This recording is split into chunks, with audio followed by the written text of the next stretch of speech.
नमस्कार, national tidying के news report bulletin में मैं भौमिक व्यास आप सभी दर्शकों का हार्दिक स्वागत करता हूं। हम बात करेंगे आज देश के एक ऐसे राज्य की जो हिंसा की आग में जल रहा है।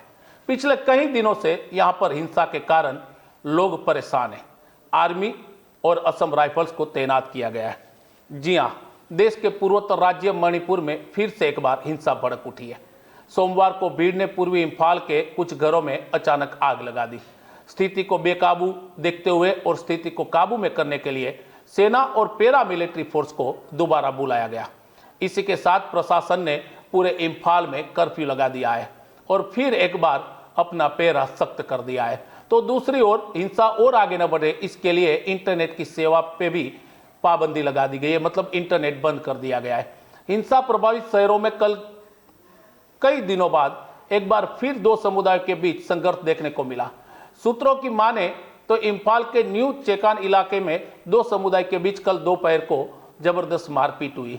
स्थानीय बाजार में एक जगह को लेकर दोनों समुदायों के बीच में हिंसक झड़पें हुई और जिसके बाद देखते ही देखते इस हिंसा ने भीषण रूप ले लिया। उसके बाद पूरे इम्फाल में हिंसा भड़क उठी।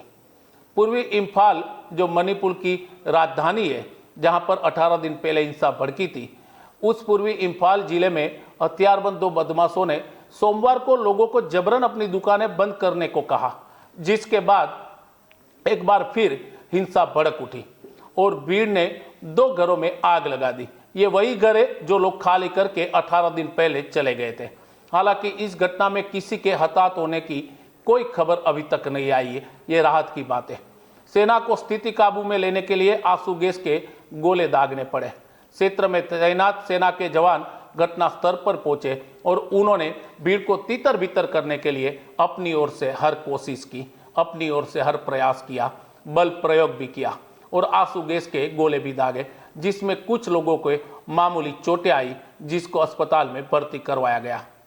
स्थानीय लोगों ने सड़क पर टायर जलाकर इस घटना का भारी विरोध किया और पूर्वी इम्फाल जिले में पहले कर्फ्यू में ढील दी गई थी, लेकिन इस घटना के बाद फिर से एक बार वो ढील हटा ली गई है और वो पूरे इम्फाल में, पूर्वी इम्फाल में कर्फ्यू लगा दिया गया है और लोगों को कहा है कि वो अपने घरों में रहे।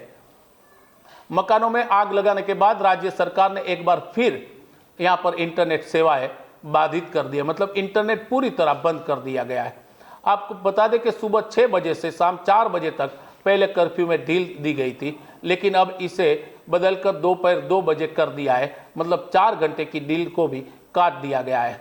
मणिपुर में 3 मई से चली आ रही जाति हिंसा में अब तक 73 लोगों के मारे जाने की खबर है, तो 250 से ज्यादा मणिपुर के नागरिक घायल हुए हैं, जबकि 1800 घरों को नष्ट कर दिया गया है। ऐसी औपचारिक घटनाएं पुष्टि भी अब सामने आ रही है। आपको बता दें कि बड़ी संख्या में सरकारी और निजी कंपनियों को भी नुकसान उठाना पड़ा है, मतलब वहां पर जिस तरह से हिंसा हुई है उनके कारण उनको नुकसान हुआ है। विपक्षी कांग्रेस, मीडिया और कई अन्य संगठन मणिपुर में तत्काल इंटरनेट सेवा बहाल करने की मांग कर रहे हैं, लेकिन सरकार कह रही है कि अगर इंटरनेट शुरू हुआ तो हिंसा फिर से भड़क उठती है। अफवाह के कारण लोग फिर से एक बार रास्ते पर आ सकते हैं। हम आपको बता दें कि मणिपुर में पहले जैसा लोगों का जीवन अभी नहीं बदल पाया है। सबका जीवन अस्त व्यस्त हो गया है, मतलब परेशानी है। कांग्रेस नेता ने कहा है कि 3 मई से इंटरनेट पर प्रतिबंध लगा दिया गया है, जिसके कारण बड़ी परेशानी है।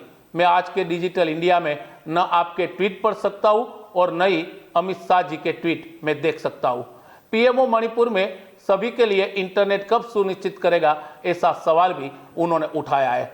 पूर्व केंद्रीय मंत्री और कांग्रेस महासचिव जयराम रमेश, जो कांग्रेस के एक बड़े नेता है, उन्होंने भी पहले एक ट्वीट में कहा था कि मणिपुर में बैंकिंग, ई कॉमर्स, ई बिल का भुगतान, ई टिकट, व्यवसाय, वर्क फ्रॉम होम, शिक्षा और कई अन्य जो बातें आवश्यक सेवाएं वो अब ठप हो चुकी है, जिसके पीछे सरकार जिम्मेदार है।